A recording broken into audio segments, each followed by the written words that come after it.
All right, so I'm here in my Dexter kill room and I'm going to paint today. Yeah, so let me show you how I did this real quick.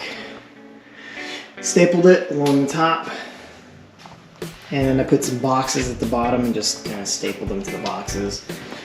These are two 9x12s. They're about $8 a piece, I think. But yeah, so I used a little zip tie to just make a crease so I could walk between the two sides of the garage. There is this big gap over here, but I'm gonna have the door open. Some more boxes and stuff, just kind of pinning this in place. Cool, hopefully that'll keep most of the overspray on this side.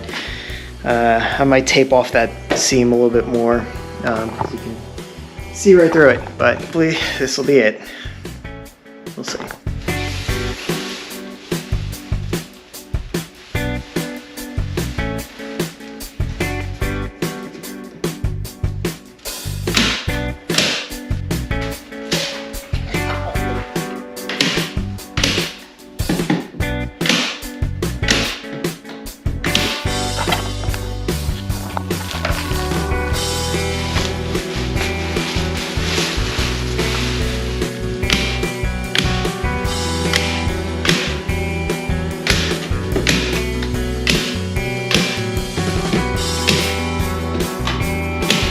That's pretty cool.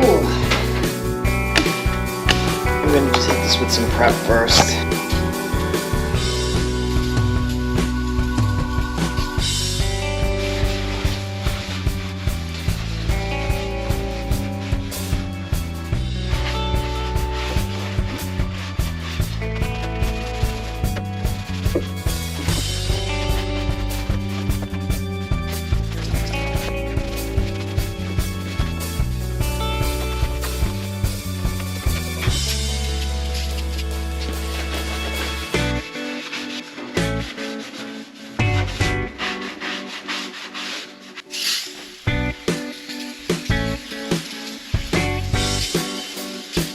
Basically, you want to keep redoing this until nothing comes off. This is probably the first time I'm doing it. I'm not going to show you all the times. Just know that the final time I do this, it will hopefully be as clear as possible. And I will have worn gloves, so where I'm touching, I won't leave fingerprint oil.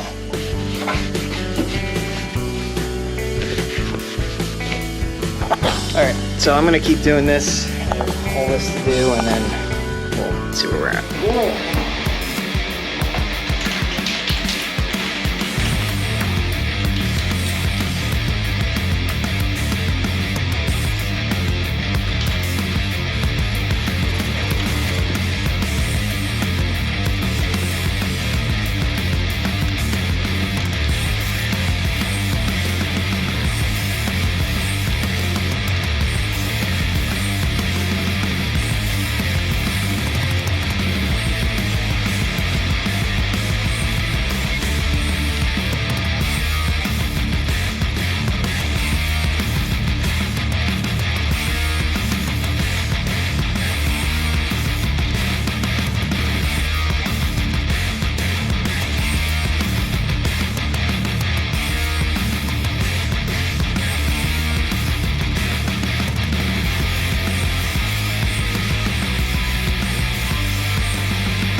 Okay, so this is after a couple coats of the white.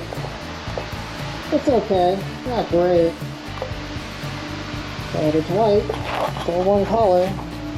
Get over this, redo it over that. You know what? I'm okay with it. Alright, so I'm going to take some pictures. Yeah, look at this. My little booth here actually worked out pretty well, so I'm pretty happy with that. There's still some dust and particulates and stuff, but it did a really good job. I might leave that up for a little bit. I might leave the leave it up for a little bit, but I might put some 2x4s across the bottom just to keep it pinned, but still mobile. Let's let that dry. Paint coming out of my garage. Make sure you have proper ventilation. This actually worked really well. Okay, it is now the next day. And yeah, so let's take a quick look at this and see where we're at. I will say this, it is all basically one color, some shades of white. I think where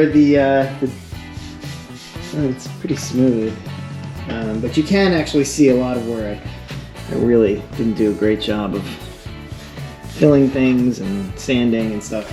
The obvious follow-up question to that is, do I care? Of course I care. Yeah, I do care.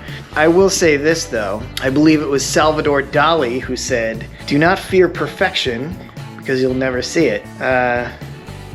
Which I have absolutely no fear of because I'm sure whatever I do is not going to be perfect. Yeah, so it's not perfect, but it's good. It's good enough to where I can put the front suspension in, and then I can push it out of the garage to paint it the next time. So yeah, so I'm happy with where it is for now. I'm not gonna say I'm not gonna do another coat on it. The engine enamel went on very thin. I feel like I can see the primer through it, so I'm not super pumped about that. I ended up using about 2.5 cans. It's decent cover, but like you had to just do coat after coat after coat to get it to look decent. Yeah, see, like you can kind of see. At any rate, I'm gonna give this a full week to cure. Like I said, I'm happy with where it is now. I might come back and do some more to it, but I really want to get started on putting the front suspension in and getting this thing rolling again. Yeah, so check out my black shoes. Have turned almost completely white. This floor is, yeah, so I painted the floor as well. But today I'm just gonna pull this off. My God, is that the actual color of the car? And I have a parts haul that I'm going to bust out. So yeah, let's do that real quick.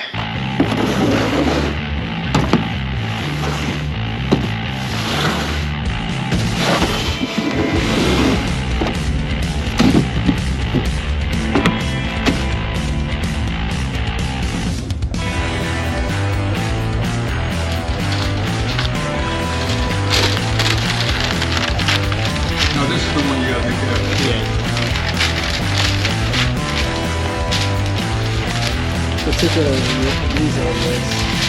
I made the mistake of waiting too long. I know, I've done that myself. I've done that myself, and it pulls and it chips it off.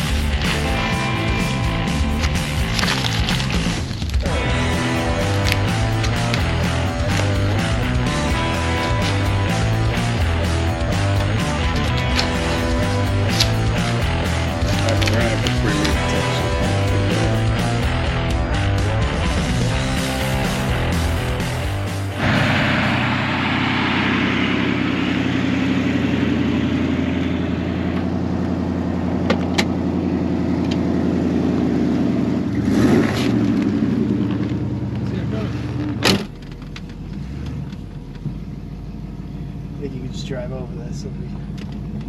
Big hole.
Alright, so I just want to quickly look at these Koni shocks I just bought and see if these will work for what we intend to do.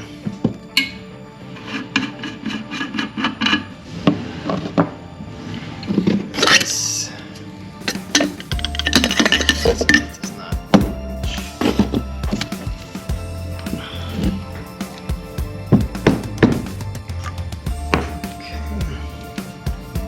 Nice seal. Okay. Alright, so it's still not great, but it does seem to catch. I would prefer if this was a little bit more of a solid. Yeah, so that's not ideal, but it'll work. Look how floppy that is. What could I do? Because this is the exact same diameter. I don't know. I'll have to think about it, but I think this will work as far as stopping the rotation while I set these up. Let's see what that look like. I'm not going to tighten this down because I didn't put any I'm supposed to put anti-seize on this, which I have not done yet. So I'm not going to tighten this yet.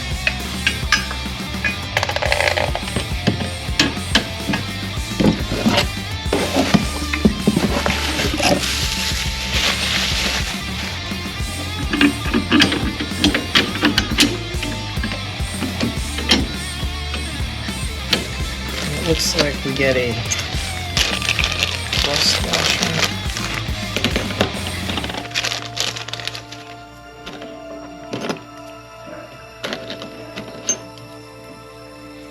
Alright, so if we do that, put that in here, put this on.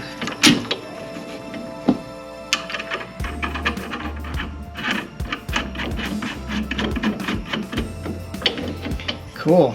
So that's what my coilover strut is going to look like, basically, when it's all tightened up.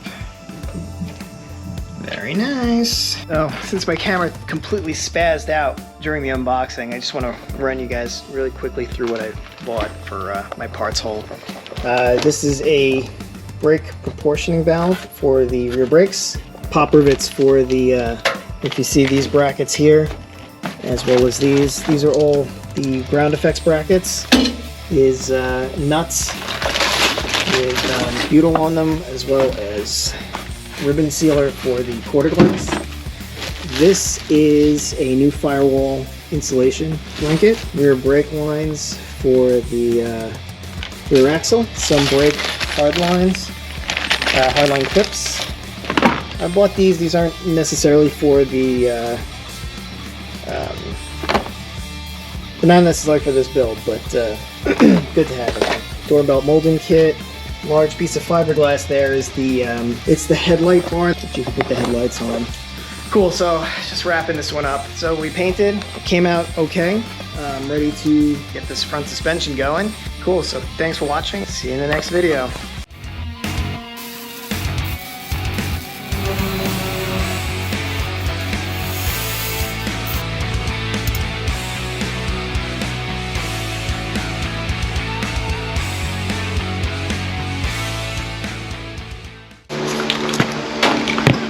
Are you for it?